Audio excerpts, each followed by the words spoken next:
여러분, 만약에 우리나라 주식시장이 지금보다 2배로 뛴다면 믿으시겠어요? 좀 황당하게 들릴 수도 있는데 최근에 SK증권에서 바로 이런 주장을 담은 아주 흥미로운 보고서를 냈습니다. 오늘 이걸 한번 제대로 파헤쳐 보겠습니다. 보고서가 그냥 좋아질 거다 이런 막연한 얘기를 하는 게 아니에요. 아주 구체적인 숫자를 딱 제시했거든요. 바로 이겁니다.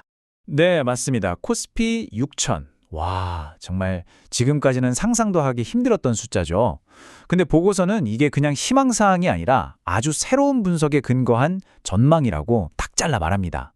아니, 대체 어떻게 이런 숫자가 나올 수 있는 걸까요? 자, 보고서의 핵심 주장은 이거예요. 이건 그냥 운 좋게 찾아온 일시적인 급등이 아니라는 겁니다. 역사상 단 한 번도 없었던 세 가지 결정적인 요소가 정말 완벽하게 딱 맞아떨어지고 있다는 거죠. 그럼 그 세 가지 기둥이 대체 뭘까요? 바로 이겁니다.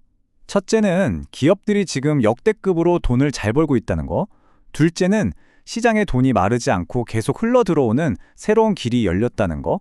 그리고 마지막으로 한국 증시의 고질적인 문제, 그 체질 자체가 근본적으로 바뀌고 있다는 겁니다. 근데 여기서 진짜 중요한 게 있어요. 과거에도 시정이 좋았던 적은 있었잖아요.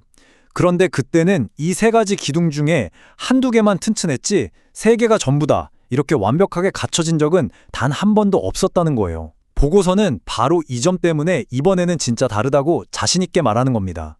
자, 그럼 하나씩 한번 뜯어보죠. 먼저 시장의 연료라고 할 수 있는 유동성, 즉 돈의 흐름부터 살펴볼게요. 보고서는 이 돈이 어디서 오는지 그 근원지가 아주 크게 바뀌었다는 점을 지적합니다. 우리가 보통 금리 얘기할 때 미국 연준, 패드만 쳐다보잖아요. 근데 이제는 그게 다가 아니라는 거예요. 미국 정부, 즉 재무부가 돈을 풀고 빚을 내는 그 규모가 연준의 통화정책만큼이나, 아니 어쩌면 그보다 더 강력하게 전 세계로 돈을 뿌리는 또 하나의 거대한 수도꼭지가 됐다는 겁니다. 그러니까 핵심은 이거죠. 이제 시장에 돈이 얼마나 풀리는지 제대로 알려면 연준의 금리 결정만 볼 게 아니라 미국 정부가 돈을 얼마나 쓰는지 이 재정 정책까지 함께 봐야 전체 그림이 보인다는 겁니다. 이 두 개의 수도꼭지를 다 확인해야 하는 시대가 온 거죠. 자, 이제 이 보고서에서 제가 보기엔 가장 흥미롭고 혁신적인 부분으로 넘어가 볼게요. 바로 우리나라 주식이 왜 그동안 제값을 못 받았는지 그 코리아 디스카운트의 비밀을 풀어내는 개념입니다. 보고서는 이걸 마찰 갭, 프릭션 갭이라고 부릅니다. 이게 뭐냐면요. 쉽게 말해서 회사가 열심히 돈을 벌었는데 그 성과가 주주한테까지 가는 길에 어디론가 줄줄 새어나가는 거예요. 그 새어나가는 정도를 측정한 게 바로 이 마찰 갭인 거죠. 시장이 얼마나 비효율적인지를 보여주는 지표라고 할 수 있습니다. 이 그림을 보시면 이해가 확 되실 거예요. 왼쪽은 마찰이 심한 상태, 마치 구멍난 파이프 같죠? 회사가 가치를 만들어내도 중간에서 다 새어나가서 주가에는 별 영향이 없는 거예요. 그런데 오른쪽은 그 구멍을 꽉 막은 잘 밀봉된 파이프입니다. 이제는 가치가 새어나가지 않고 고스란히 투자자한테 그리고 주가로 연결된다는 거죠. 보고서는 바로 지금 한국 증시가 이렇게 바뀌고 있다고 말하는 겁니다. 그런데 진짜 놀라운 건요. 보고서의 분석을 보니까 이 마찰 갭이 지금 거의 제로에 가깝게 심지어 마이너스까지 떨어졌다는 거예요. 이게 무슨 뜻이겠어요? 이제 기업이 번 돈이 중간에 사라지지 않고 거의 그대로 주주들의 이익이랑 주가 상승으로 직결되는 아주 효율적인 시장이 됐다는 겁니다. 자, 들어보니까 어떠세요? 튼튼한 기업 실적, 새로운 돈의 유입, 그리고 훨씬 효율적으로 바뀐 시장 구조. 이론적으로는 정말 완벽해 보이죠? 근데 그래서 이게 진짜 데이터를 보면 말이 되는 소리냐? 이런 의문이 들 수 있잖아요? SK증권은 바로 그 점을 숫자로 딱 증명해 보입니다.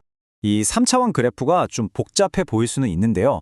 사실 아주 간단한 그림입니다.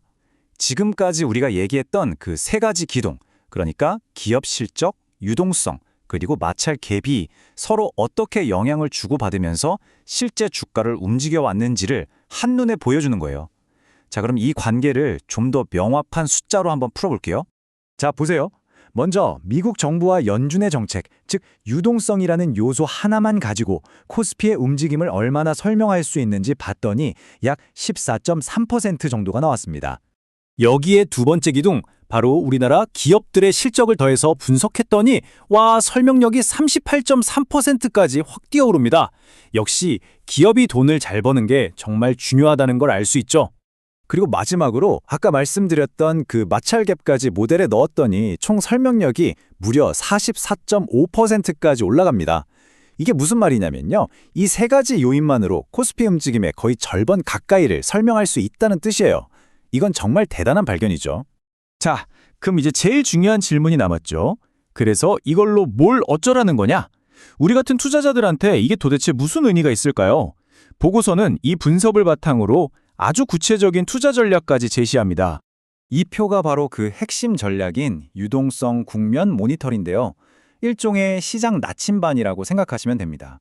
지금 시장의 유동성 상황이 어떤지를 실시간 데이터로 분석해서 지금은 공격적으로 주식을 사야 할 때인지 아니면 몸을 사리면서 현금을 확보해야 할 때인지를 알려주는 거죠.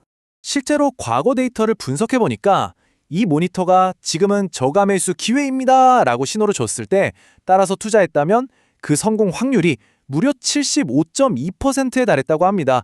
정말 놀라운 승률이죠. 결국 이 보고서가 우리에게 던지는 메시지는 한마디로 자신감입니다. 지금 한국 증시가 보이는 강세는 그냥 일시적인 거품이나 과열이 아니라 펀더멘탈, 즉 기초 체력이 정말로 튼튼해졌기 때문이라는 거죠. 이 모든 분석을 듣고 나니 정말 흥미로운 질문 하나가 떠오릅니다. 과연 우리는 수십 년간 한국 증시를 짓눌러왔던 코리아 디스카운트의 끝을, 그리고 훨씬 더 투명하고 예측 가능한 새로운 시대의 시작을 목격하고 있는 걸까요? 이 데이터 기반의 새로운 분석들이 앞으로 글로벌 투자자들에게 어떤 영향을 미칠지 정말 궁금해지네요.